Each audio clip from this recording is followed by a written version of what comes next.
E aí, pessoal, hoje a gente vai mergulhar numa das maiores histórias de detetive da ciência, a busca para decifrar a estrutura do átomo.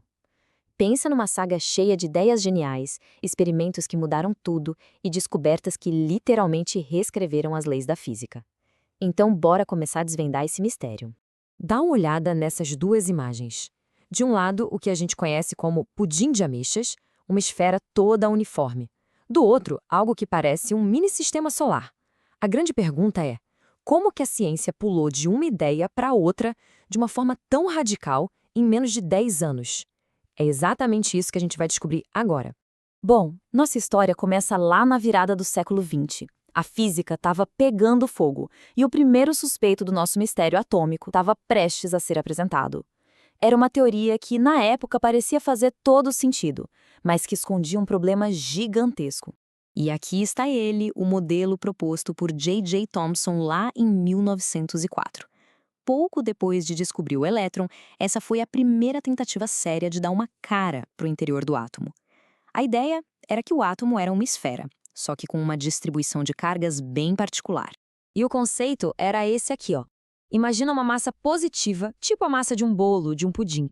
E, espalhados nela, estariam os elétrons negativos, como se fossem as ameixas ou as frutas cristalizadas. As cargas se cancelavam e o átomo ficava neutro. Para a época, era uma explicação super elegante e lógica, mas ela estava prestes a ser colocada à prova.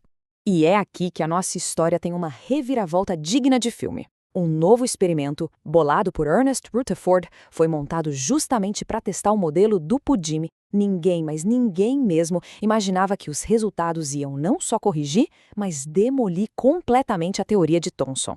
Olha só essa montagem. A ideia é bem direta. Disparar um feixe de partículas alfa, que são basicamente núcleos de hélio com carga positiva, contra uma folha de ouro fininha, quase transparente.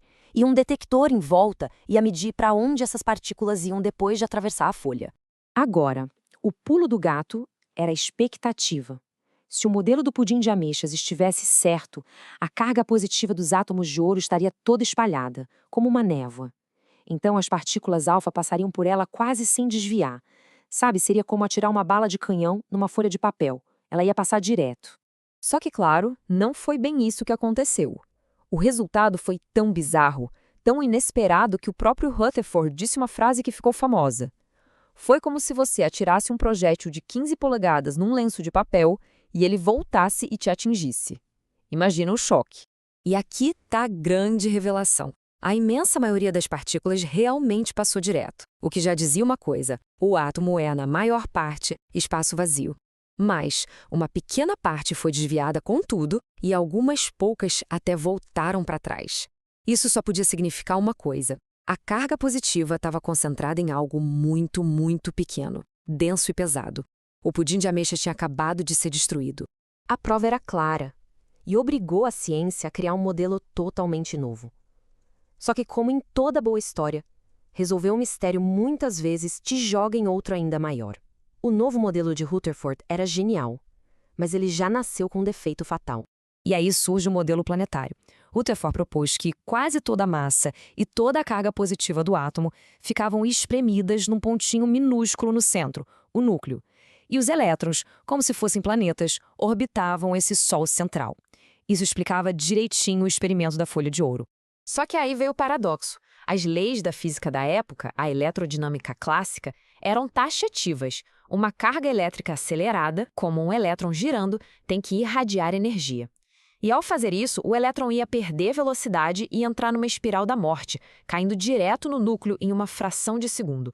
Ou seja, de acordo com a física clássica, a matéria como a gente conhece não deveria existir. O cenário estava pronto para um novo herói. E aí entra em cena o físico dinamarquês Niels Bohr, que sacou que o único jeito de salvar o átomo era quebrando as regras. Ele propôs uma solução radical, uma que deu o pontapé inicial para a revolução quântica. Bohr entendeu o ponto principal. As leis antigas simplesmente não funcionavam no mundo dos átomos. Era preciso uma ideia nova, meio estranha, uma regra que parecia ir contra o bom senso. E essa ideia era a quantização. E essa é a grande sacada de Bohr. Ele postulou que os elétrons não podiam ficar em qualquer órbita. Não! Eles estavam presos a órbitas permitidas, cada uma com um nível de energia específico e fixo. Enquanto estivessem nessas órbitas, eles simplesmente não perdiam energia. Era como se dissesse, ou você está nesse degrau ou no outro, não existe meio termo. E com isso, ele eliminou a espiral da morte. Simples assim. Isso nos leva para essa equação aqui, que é fundamental. Repara que a energia do elétron, o E, depende desse número n. E esse n só pode ser um número inteiro. 1, 2, 3 e por aí vai. É como se fossem os andares de um prédio. Agora, o mais legal é que Bohr propôs isso quase que na intuição, mas foi Louis de Broglie, um tempo depois, que deu a explicação física. É que o elétron também se comporta como uma onda, e para essa onda fechar um círculo de forma estável, a órbita precisa ter um número inteiro de comprimentos de onda. O N de Bohr era exatamente isso, o número de ondas do elétron. Genial, né? O modelo de Bohr não só salvou o átomo do colapso, ele também, de quebra, resolveu um outro mistério que assombrava os físicos há décadas. E a prova final da sua teoria veio de um lugar que ninguém esperava, da luz emitida pelos próprios elementos. Pois é, fazia muito tempo que os cientistas sabiam que cada elemento químico, quando esquentado, emite luz só em algumas cores bem específicas. Isso cria um padrão de linhas, tipo um código de barras único para cada elemento. Já existia até uma fórmula matemática, a equação de Heidelberg, que descrevia essas linhas para o hidrogênio com perfeição, mas ninguém fazia ideia do porquê ela funcionava. O modelo de Bohr foi a chave que abriu essa porta. Esse diagrama aqui explica tudo de um jeito brilhante. Cada linha dessas é um nível de energia permitido.